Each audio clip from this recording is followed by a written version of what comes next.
Well, House Speaker Mike Johnson was outraged to discover that Secretaries Blinken and Mayorkas sent out a communique after their meeting with the president of Mexico that appeared to show the two sides discussing plans for an amnesty for illegal aliens in the United States.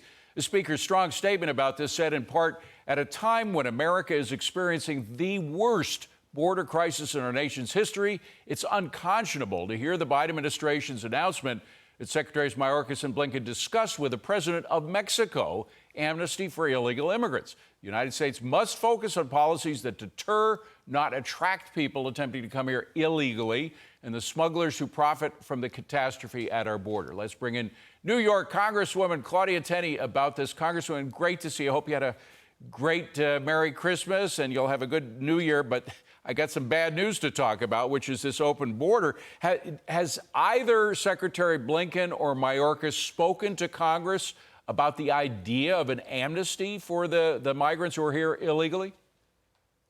Well, they don't speak to Congress. We have passed one of the most important and most secure border bills, H.R. 2, which is sitting on Chuck Schumer's desk, waiting for them to act on it. And of course, the administration's not working with us because they know we're looking at potentially impeaching Secretary Mayorkas and also impeaching President Joe Biden for his dangerous policies on the border, which these policies are hurting Americans economically. They're making us less secure.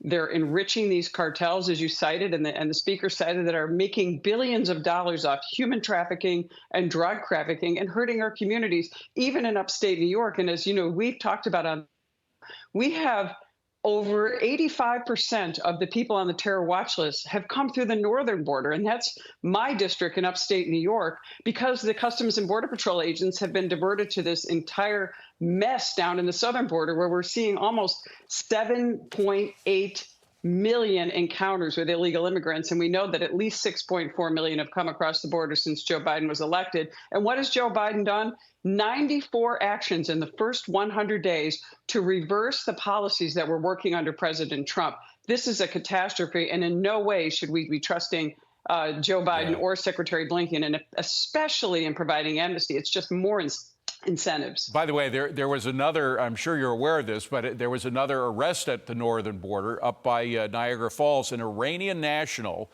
with ties to terrorism. They say ties to terrorism. We don't know exactly what that means, but this is the second time he's tried to cross up there. Luckily, he was captured, so we know they're trying to get in. We know they're coming in to do damage to this country one way or another. So it is a national security crisis. But I want to get back to this meeting down in Mexico, because they're not, as you just said, they're not meeting with you, Mayorkas or Blinken or any of the people from the administration on the border, but they're having a jolly time down in Mexico. They were all smiles, hobnobbing with the president of Mexico and the people who was with him. You see Mayorkas there with a big grin on his face.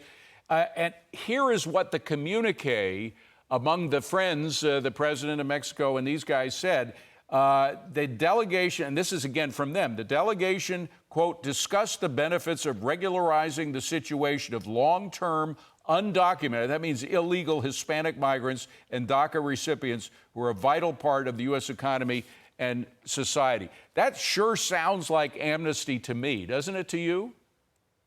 Yes. And what is regularizing? That means we're just going to continue this inflow. And by the way, we're seeing people from over 130 different countries. The cartels are bringing people in from everywhere. They're going to Mexico. They're getting a fake passport, and they fly into Canada. And in Canada, there is no visa requirement, and the cartels meet them at the border, and they come right into the United States, and they get a license in New York State, thanks to Kathy Hochul, and actually thanks to Governor Cuomo, and they're given this special status like under the green light law, which means that we can't even inquire. The police and the Border Patrol can't even inquire as to the status, as if it's some special status to be an illegal immigrant, to be prioritized over our own citizens and our own taxpayers. Look, this is a real crisis. This is the number one thing I hear about. And let me tell you, David, when I hear people in New York City who are Democrats talking about mass deportation, you know this is a problem, because you don't often hear that from Democrats, especially in New York City. Well, by the way, Mayor Adams and others are sounding the alarm. This is a huge problem,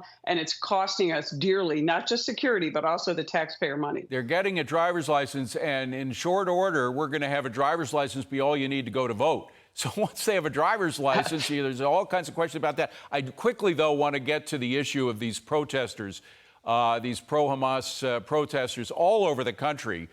We had an LAX airport, JFK, blocking traffic. Lord knows why they want to do it. But what you're looking at right now is an outrage. This is at the World Trade Center. I believe that's one of, yes, this is at the World Trade Center where where 2,000 Americans were killed, over 2,000 Americans. This is sacred ground, by the way, where they are standing, because there's still remnants of people who were killed there that were buried in all the rubbish. And here you have these pro-terrorists, and they're pro-terrorists. They're not just pro-Palestine, they're pro-terrorists. They're shouting things about how the Yemens are good people for blocking the Red Sea, et cetera. They're obviously pro-Hamas. And so, I mean, there is nothing more outrageous to see them really sullying the site, which is a sacred site where so many Americans were killed.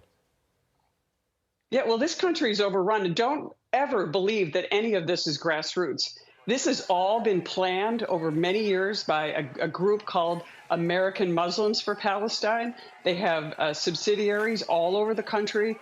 They have several chapters, and they also have Students for Justice for Palestine, which is why you're seeing all these, I call AstroTurf type organizations. Right. Look, a bunch of students on campus, thousands of them all across the country with 300 different chapters, don't all of a sudden have beautifully placard signs, Exactly. beautiful placards, signs, and Palestinian flags for overnight.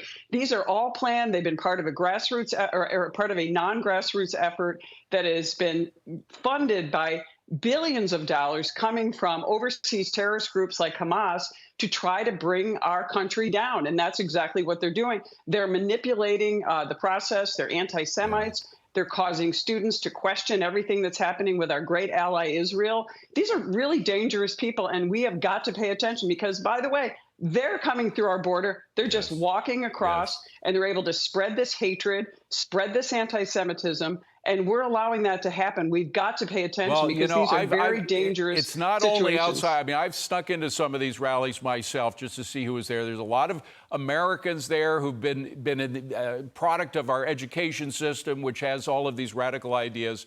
And they are just doing as much damage. And I think of the workers, the cleanup workers at the World Trade Center, who had such reverence for every little piece that they were picking up of remnants of bodies, et cetera, and to have them trampled on by people shouting Allah Akbar. I mean, it just is too much. We got to run.